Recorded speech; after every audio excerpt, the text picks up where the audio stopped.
Greetings and salutations, everybody out there in podcast land. This is the Judo Suey podcast, and I'm your host, as always, going solo today, Judo Dave Roman. What's going on, everybody? I'd like to give a special shout out to OS Nation. That's you jiu-jitsu guys out there. I know a lot of you are starting to chime in on the podcast. Just as a reminder, this will be typically a judo-centric podcast, but I'm always willing to talk a little bit about Brazilian jiu-jitsu here and there.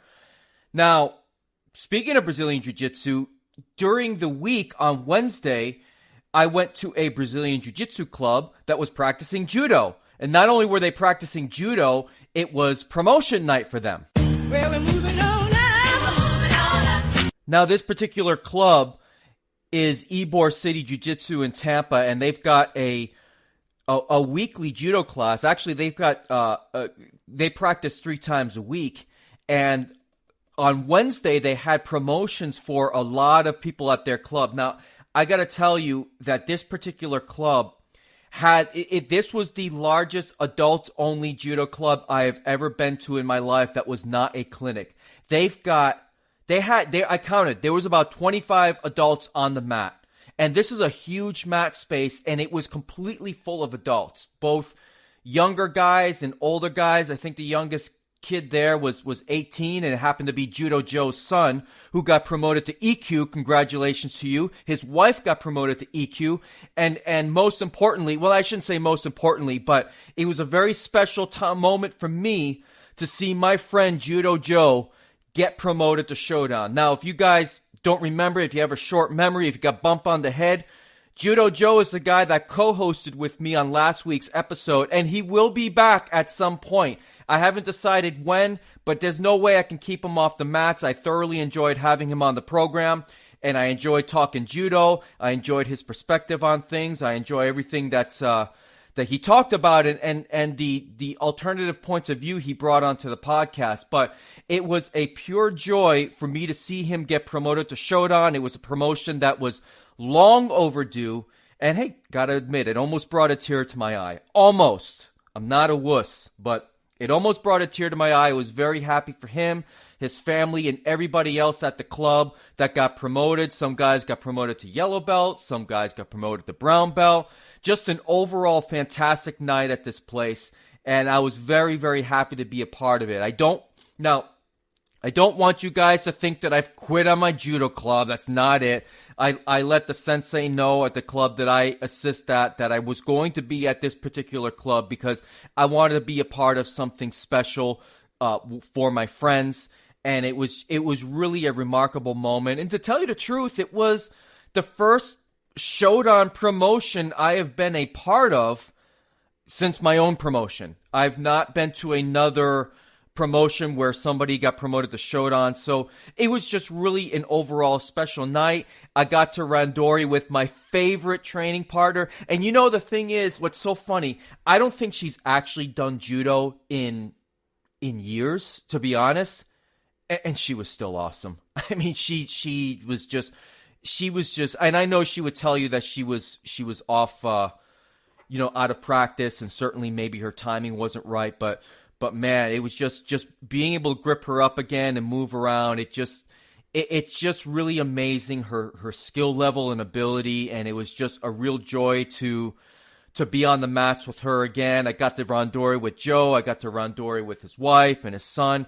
They all got very, very good since the last time I stepped on the mat with all of them, which altogether must have been at least a year ago. So it was really great to randori with them, and I could only get in about 4 or 5 rounds before I had to go home to my own family, but it was just a tremendous night. I'm very, very honored to be a part of that, and it was just great to see everybody get promoted there, and to see so many adults on the mat at the same time doing judo. Now, at this particular club, it's my understanding that another judo club has kind of joined forces with this jiu-jitsu club, and that judo club is called Shodan Judo. And so if you are looking for judo in the Tampa Bay area and you're looking around the Ybor City area and you happen to find a club called Shodan Judo, it's ran by a guy by the name of Giovanni, and he runs this club out of the jiu-jitsu club, but they're pretty much partners at this point, if I'm not mistaken.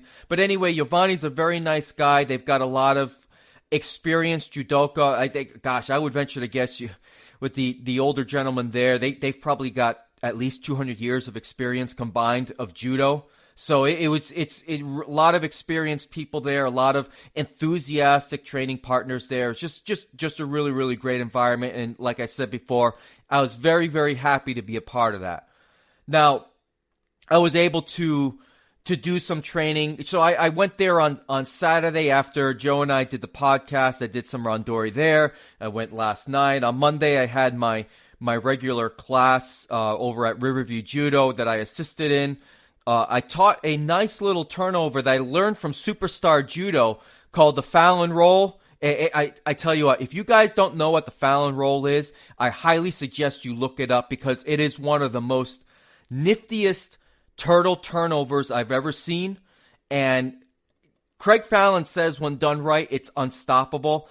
I tend to believe that. I don't know if somebody caught me in that. I don't know how I could possibly stop that unless the person who was trying to do it against me was like a little kid and I got 100 pounds on him. But when things are equal, I don't know how you could stop the Fallon Roll. If you guys think you can, go ahead and shoot me an email and let me know. The email is judochopsuey@gmail.com. If you think you can stop the Fallon Roll, go ahead and tweet at me, which is at La Vida Judoka. So I was teaching a little bit of that on the Monday class, and come to find out, which is unfortunate, is my club, and I think I teased this on my last podcast, my club may be no more in about a month.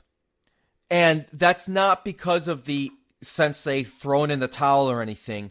We also share space with an after-school care / Brazilian Jiu-Jitsu club. And the head instructor, the business owner of that particular club, is closing up shop.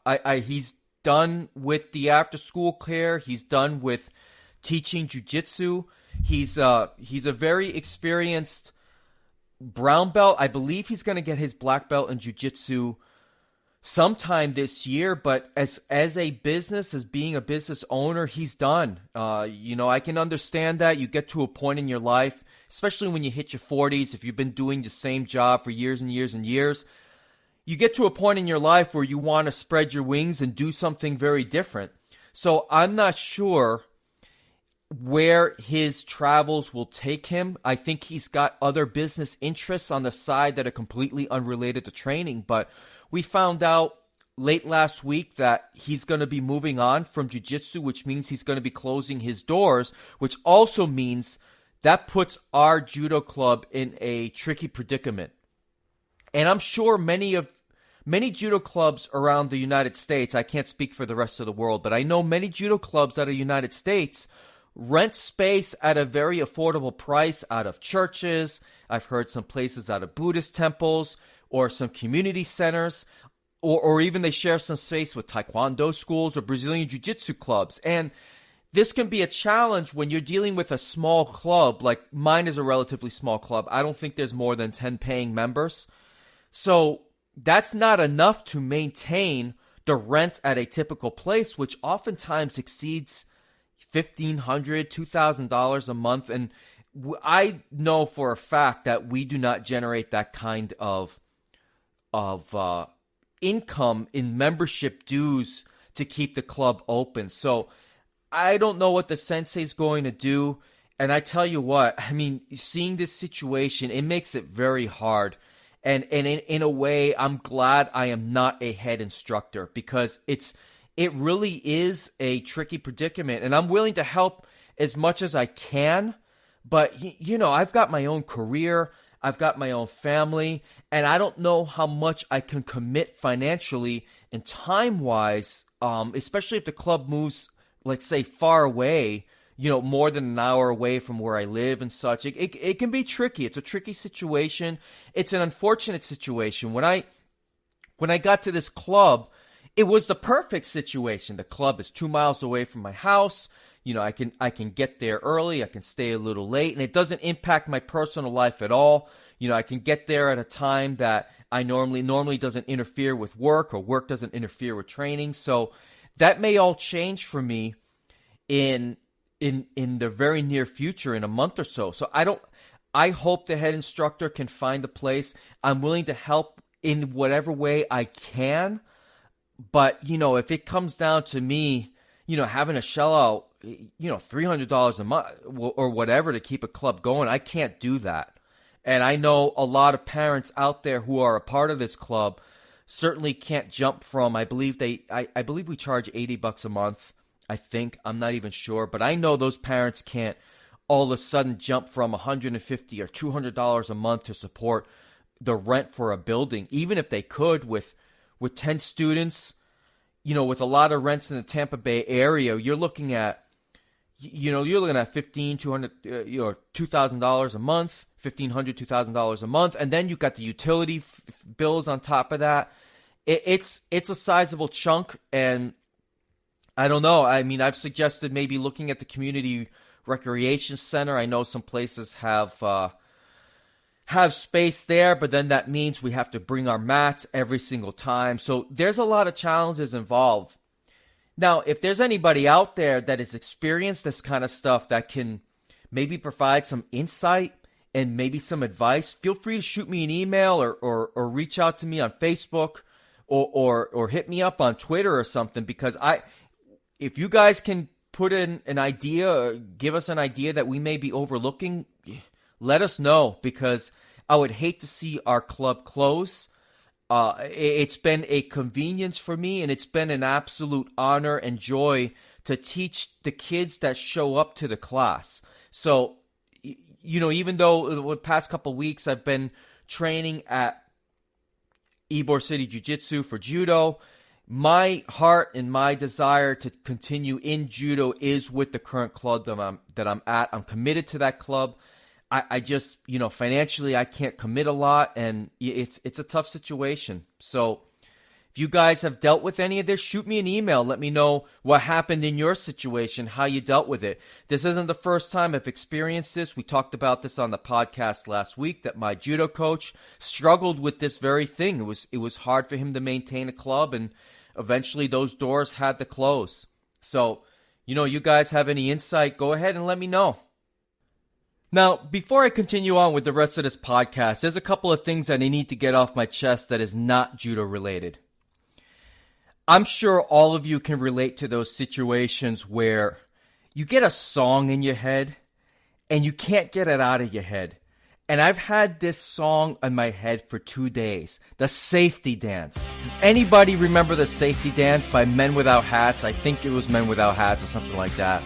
A band from like the 80s. The song came out at 83, and I remember the video very vividly. You had a guy that looked like Tyrion Lannister dancing around in England, and they were talking about the safety dance and stuff. I tell you, I cannot get this song out of my head for the life of me. So I'm thinking perhaps, maybe sometime during this podcast, I'm not promising anything, but maybe in order for me to exorcise the demon out of my head of the safety dance, that I may have to sing karaoke and sing this damn song and get it out of my head once and for all. It's a catchy tune. I used to love it as a kid. Let's see, in 1983, I was about 8 years old, so you guys can do the math. I've already told you how old I am, yada, yada, yada. So, anyway, maybe I'll sing the song. I don't know. You guys are already hearing the song in the background. I'm going to shoot this guy right now and hopefully that's put it. But if not, if it's still playing in my head, I'm gonna have to do something about it. I don't know. Now, speaking of the safety dance and Tyrion Lannister and England, and they're all dancing around, that's kind of how I envision England to be. I'm watching this really, really good show on Netflix called The Crown. God save the Queen! And if you guys haven't seen The Crown yet, it's a really, really good show about Queen Elizabeth's rise and about the English monarchy and how things were back then. And there were really, really interesting things about this show that I highly recommend it. They covered this incident that happened in England about some killer fog that killed like 12,000 people. I never heard of this incident in my life. I'm sure all the people over in jolly old England can attest to that and know about that history.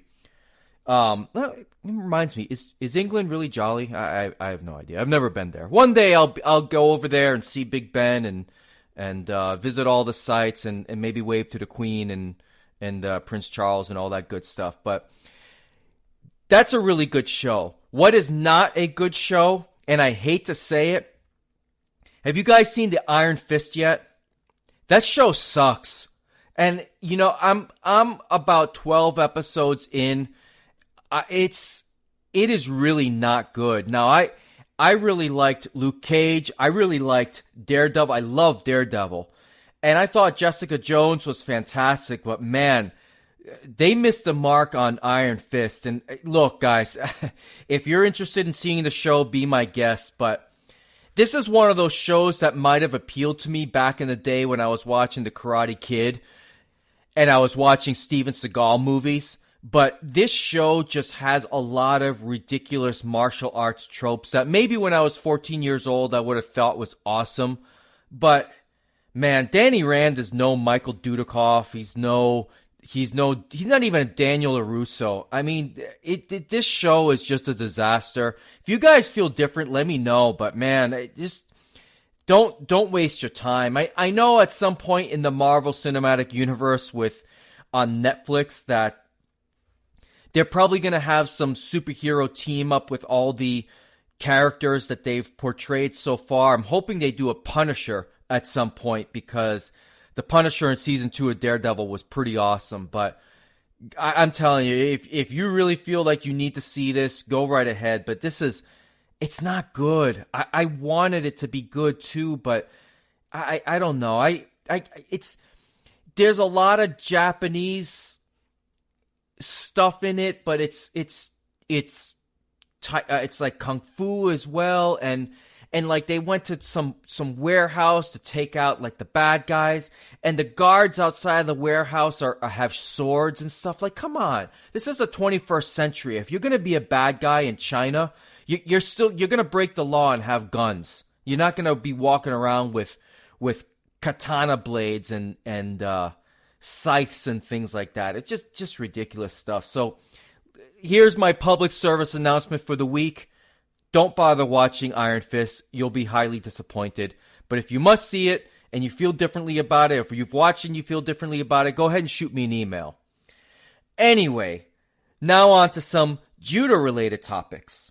Starting with a reminder that I am looking to have the guy who wrote the book on freestyle judo on the podcast sometime soon. I'm hoping maybe by the next episode or the episode after that, I'll be able to put together an interview.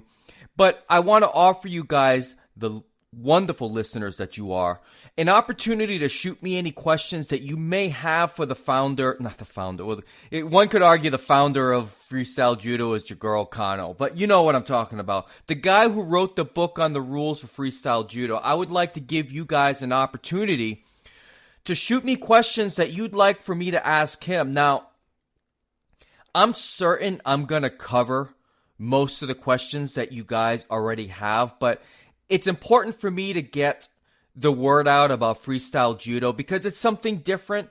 It's not the typical IJF stuff. I get a lot of email and a lot of responses regarding the rules against the leg grabs and rules against certain types of throws and time limits on the ground and stuff. Freestyle judo is very different, and I'm not going to get too much into it right now because I'll let Sensei Steve Scott get into those kind of details. But I would like to offer you guys an opportunity. If you've got a question, shoot them to me in an email or on Twitter or on Facebook, whatever method that you'd like to reach out to me. Feel free to do so, and I'll get those questions to him.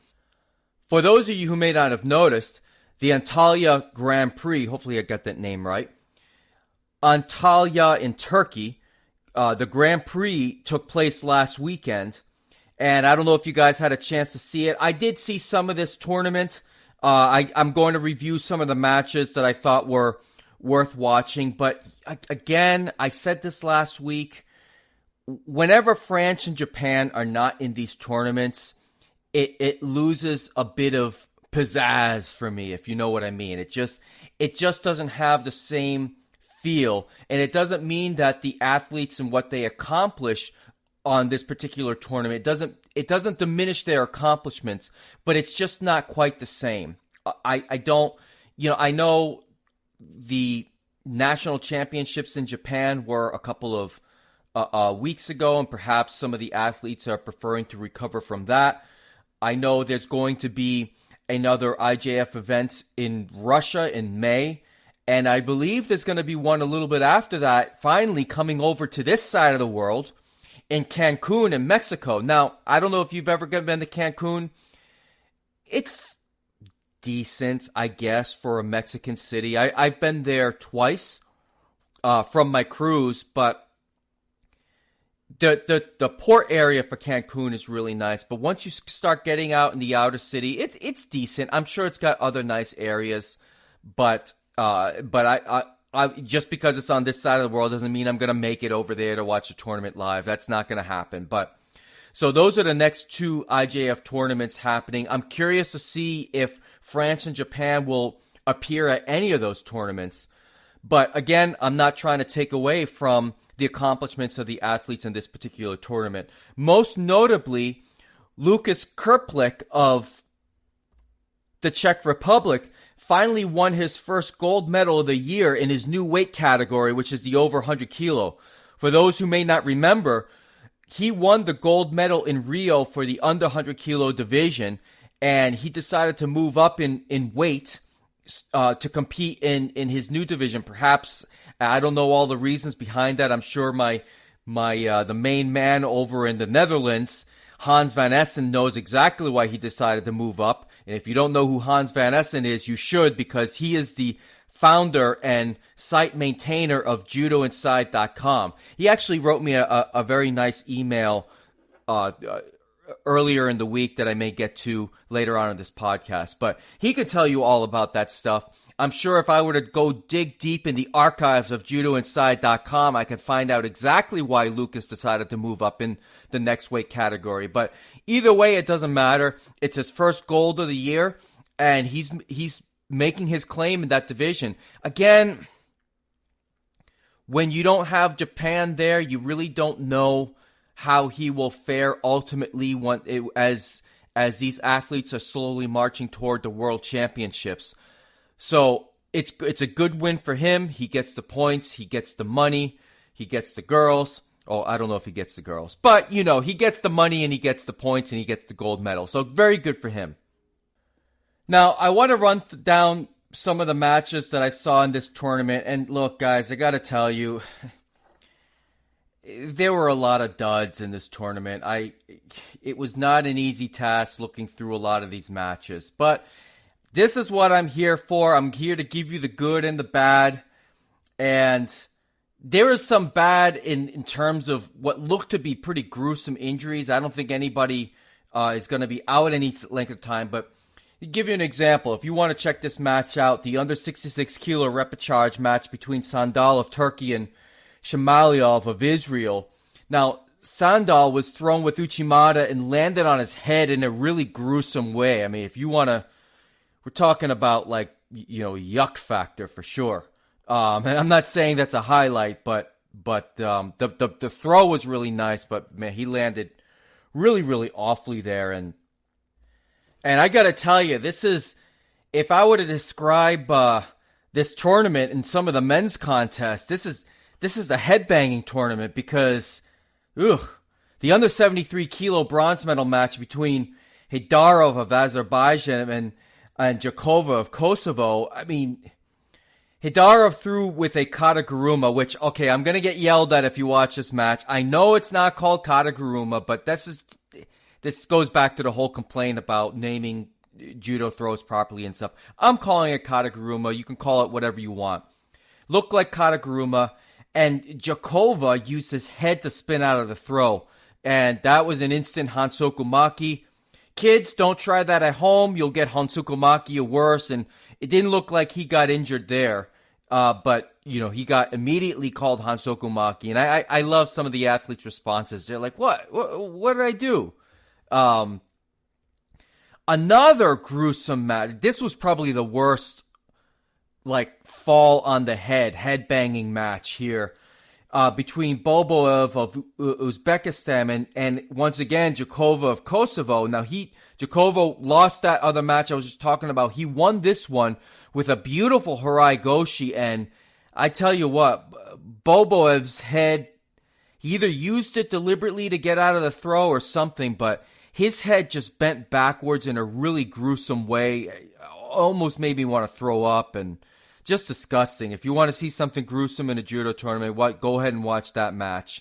Again, kids, don't try this at home, even with your parents' permission. You don't even want to try it. Just those instances. Look, if you're caught in a throw, just take the fall. It's not worth injuring yourself over the long term and potentially missing out on tournaments. And for these guys, you get a bad neck injury that keeps you out of certain tournaments, you lose your chances to make money. So, because these guys are professional in a way. Now, I gotta say, the match between Kyriakozashvili of Georgia and Semenov of Russia was very, very entertaining. I highly suggest you watch this match. All these matches I'm gonna put in the podcast notes description for you guys, so you don't have to hunt on YouTube and skip through things, or skip through 3-hour long videos or whatever the case may be. I'll give you the direct links to these matches, and it'll make it easier for you guys to watch these things. The under 90 kilo bronze medal match between Jung Hae Ju of Korea and Kukoli of Serbia was really nice. Kukoli threw with Uchimata for Wazari and then won with Ippon on a Keisagatami. Now, kids, feel free to try that at home, because that's textbook judo. Really, really nice match. I highly suggest you watch it. Again, I'll link it. Moving on, the under 100 kilo match between Balseltanov of Russia and Palchik of Israel was notable for two reasons. Now, one, there was a beautiful counter for Ippon that won the match. And two, Palchik was called for a Shido on a pistol grip. Now, I've been saying for months now, I thought the pistol grip was good, but clearly in this match it was not. I'm going to dig into this a little bit further to find out why this particular call was made in this match. I thought the pistol grip was good. Maybe I need to review this match again and see whether he had it for too long without doing anything. Maybe that's what the referee was implying, but all this time I thought the pistol grip was good. The officials on the side of the mat did not correct the official on the tatami, so I don't know what happened there, but I'm definitely going to try and get to the bottom of that and get some clarification on the rules, because look, I've been telling my own students at my own club that the pistol grip is good, that feel free to use it, just don't put your fingers inside the sleeve and you're good to go. So maybe I'm wrong on that. Now, the final match in the men's division that I want to cover, again, I touched on this earlier, is Lukas Krpalik defeating Krakovetsky of Kyrgyzstan. And this match I thought should have ended on the throw. I thought Krpalik had countered nicely and threw his opponent on his back cleanly, but they called it a Wazari and then they canceled the Wazari. But fortunately, Krpalik had followed through on his attack and managed to win via Osai Komi. So it was a very nice win for him. And again, it's his first tour win of the 2017 year. So congratulations to him. I was very interested to see how he would do in the higher weight category, and he's seemingly doing okay so far. He's got his first gold. On the women's side, there are two matches that I wanted to cover, and I know it's seemingly only two matches, but like I've said before, I can't watch every single match, so I try and pick and choose closer to the medal rounds and maybe the repechage to take a look at these matches. But there's two that I wanted to highlight. This is on the women's side. In the under 48 kilo division, Giliazova of Russia defeated Gurbanli of Azerbaijan with some nice shimewaza. Now, it's hard for me to tell exactly what she did because of the camera angle, but she definitely choked her out in this one. It was a nice transition. I highly recommend watching this particular match. And in one of the repechage matches in the under 57 kilo division, Sultanova of Uzbekistan lost to let's see I get her name right. Nishanbayeva of Kazakhstan on her Harai Goshi. She had a great grip on this, a great entry, and just a huge ippon. This is one of those must-see TVs for sure. And then, like I said earlier, that was pretty much it on the women's side as far as matches that I like to watch. And I've said this before, and I've caught flack from some of you guys out there, and that's okay. It's not a big deal to me, but I like big finishes. I like big throws for finishes. I like nice transitions to shimewaza or kansetsu waza, things like that. For those who may not know what I'm talking about, those are chokes and arm bars. I like to see big finishes, nice transitions to that, or the big throw.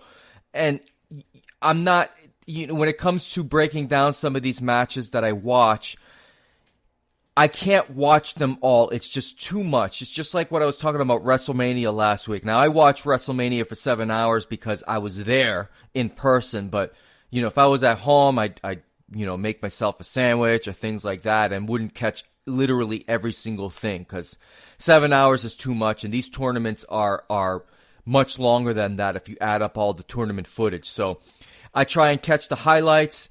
And then, if I see something that's really interesting to me, I'll watch the entire match. And that's how I like to comment on these matches. So if there are other matches that I missed and you want to let me know about them, feel free to shoot me an email or reach out to me on Twitter, and I'll take a look at that match and see what I think. So, but like I said, I just can't. I can't watch them all. So it's not a disrespect to any of the women that I only thought 2 of the matches in that division were good. And again, I only watch from typically the semifinals or the medal rounds. That's what I typically look for. So anyway, do any of you follow the IJF on Twitter? Do any of you follow me on Twitter at La Vida Judoka? Well, if you're not following the IJF, I saw an interesting tweet a couple of days ago that really caught my attention. It almost looked like the IJF was trying to start a Twitter beef with Fabio Basile, the under 66 kilo winner in the Olympic Games last year. So the IJF puts out this tweet. It says, Olympic silver medalist Odette Giuffrida of Italy rejected a place on Dancing with the Stars because she wants to win. Hashtag Judo Warsaw 2017, hashtag more than a sport. Now, this is really interesting to me because Fabio Basile is from Italy as well. And if you follow his Instagram or Twitter, he is on the Italian version of Dancing with the Stars. And I don't know what the International Judo Federation is trying to get at, but that is not an accidental tweet. I mean, I'm sure there are other athletes out there that have rejected participating in judo tournaments to do other things in their free time. But I just thought that was really interesting. I have to believe that was an indirect shot at Italy. I responded to them in my own tweet, and they didn't have the courage to respond to my tweet. I basically wrote, "Curious tweet by the IGF. Is this supposed to be an indirect criticism of Fabio Basile?" So they didn't bother to respond because they're cowards. I'm kidding, they're not cowards. But I don't know if you guys saw that. I just thought it was kind of funny. Just figured I'd point that out. And not only that, but just to get some of you guys to follow the IJF on Twitter. I think the IGF should have more followers than the BBF or IBJJF. Anyway, it doesn't matter to me, but I figured I'd point that out anyway. I thought I got a good laugh out of that. Now on to my favorite part of the podcast, the listener reaction. I didn't get too much email this week. I got some funny ones from some wise guy. So he sends me an email and says, "Os!" Just says, "I enjoy your podcast. Your sincerity makes them fun." Well, I appreciate that. I'm not going to put your name on the air because you didn't give me explicit permission, but I enjoyed the email. I appreciate you listening. I'm glad that you find some enjoyment out of this hideous podcast. I try and do my best to entertain and make people laugh and bring some judo news out there. And I also got an email, and I mentioned this earlier, from Hans Van Essen of JudoInside.com.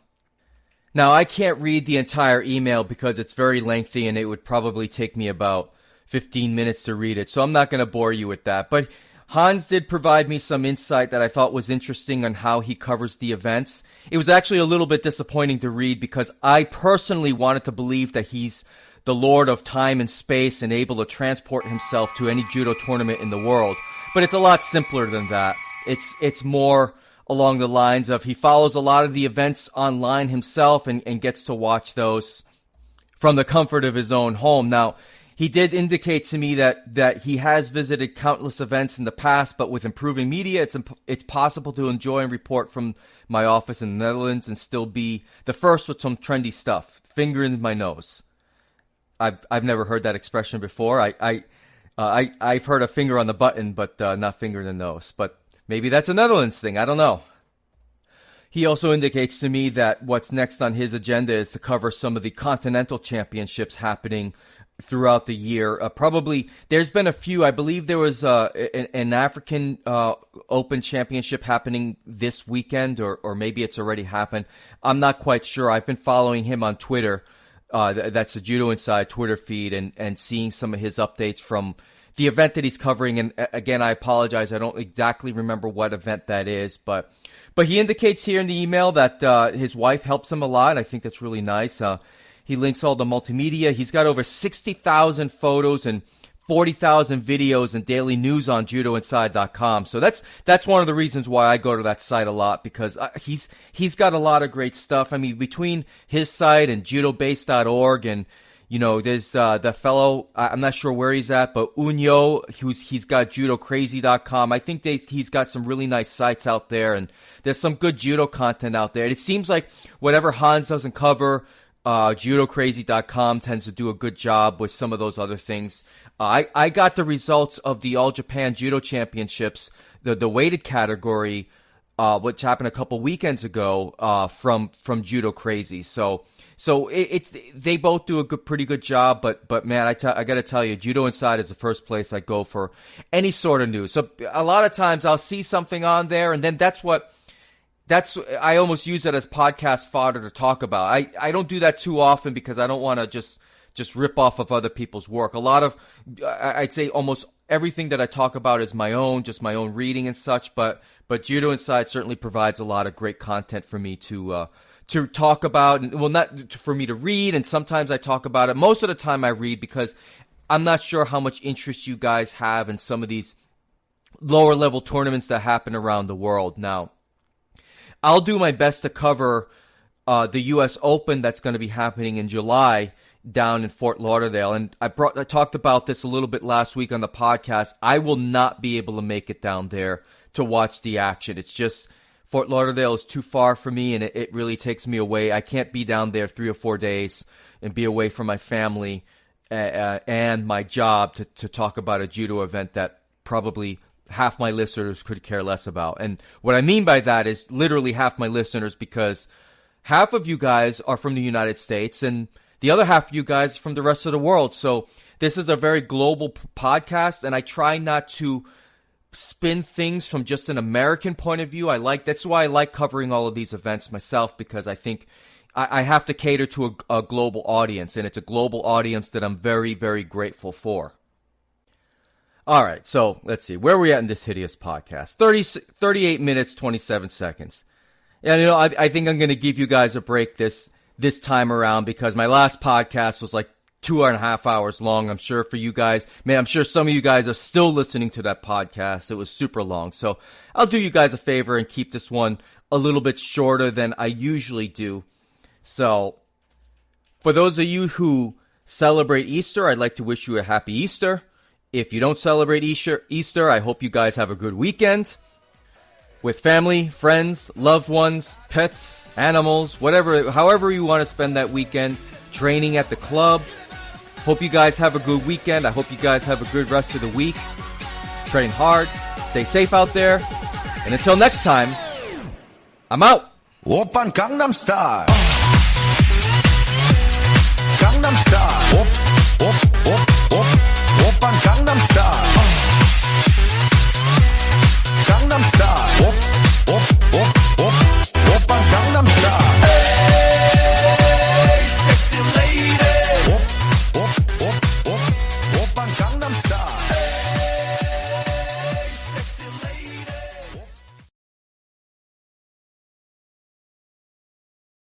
what are you still doing here? The podcast is over with.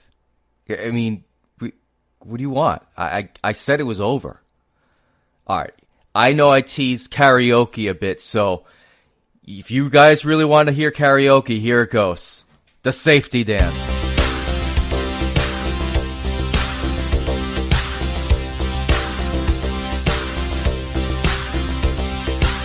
We can dance if we want to. We can leave your friends behind. Cause if your friends don't dance, and if they don't dance, well, they're no friends of mine. Say, we can go where we want to, places where they will never find. And we can act like we come from out of this world, leave the real one far behind. And we can dance. Come see.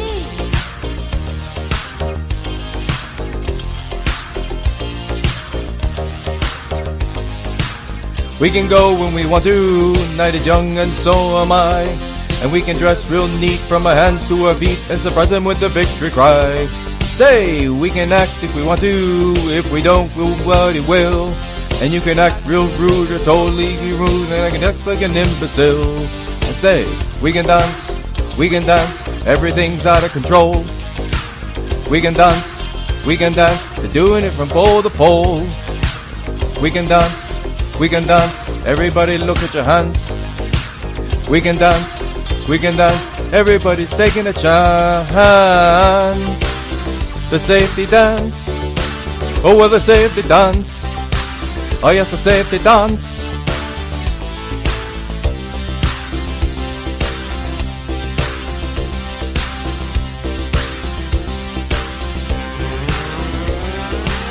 We can dance if we want to, we got all your life in mind. As long as we abuse it, we're never gonna lose it, and everything will work out right. I say, we can dance if we want to, we can leave your friends behind.